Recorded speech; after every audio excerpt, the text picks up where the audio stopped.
हा बाबा सेठ सां मिली आयुसि।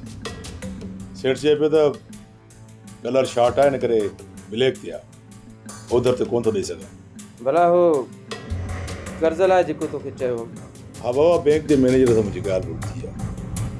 उहो चए पियो त ज़मीन गिरवी रखंदव त 20 लखनि ते तव्हांजो कर्ज़ु मिली सघे थो।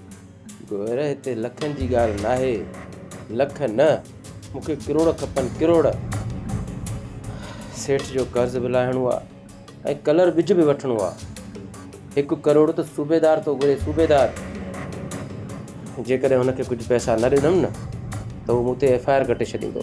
पर बाबा 1-2 ॾींहंनि में एतिरनि पैसनि जो बंदोबस्तु नामुमकिन आहे। घर जेकॾहिं पैसनि जो बंदोबस्तु न थियो मां जेल हलियो वेंदुसि। पर बाबा एतिरा पैसा किथां ईंदा? ज़मीन विकिरो करण खां सवाइ ॿियो को चारो कोन्हे को। पर रही साहब 2 करोड़ वॾी रक़म आहे। तव्हां ज़मीन विकिणो बि खणी, पर अहिड़ो माण्हू कहिड़ो आहे जेको हिक ई वक़्तु एतिरा पैसा तव्हांखे ॾिए?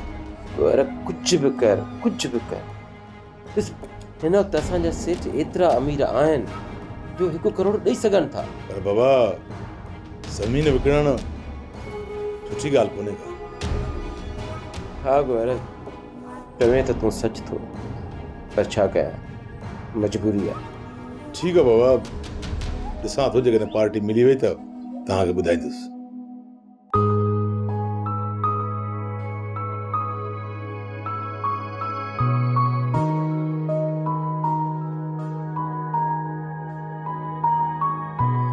भानो तूं अञा सुती नाही?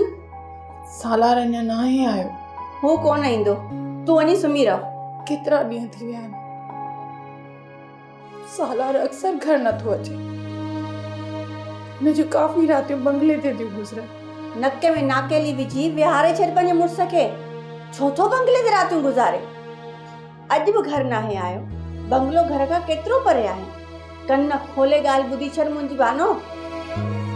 अॼु जेकॾहिं तूं सालार जे पेरनि में वंग न विधा त तूं बि मूं वांगुरु पंहिंजे पेकनि में ई वेठी हूंदी। भानो जेकॾहिं तोखे पंहिंजो घर बचाइणो आहे न त कुझु न कुझु करिणो पवंदई।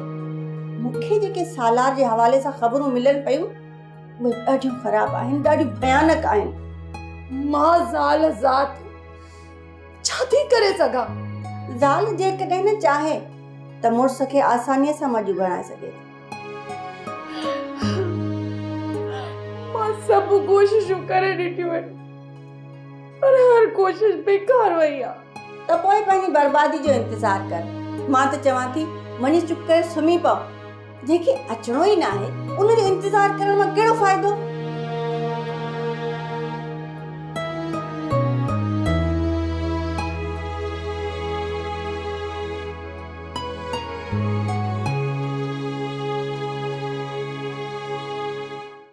सोप सीरियल सिंध ॼाई तमाम एपिसोड्स ॾिसो हाणे HD क्वालिटीअ में। विज़िट करियो असांजो YouTube channel Sindh TV HD drama.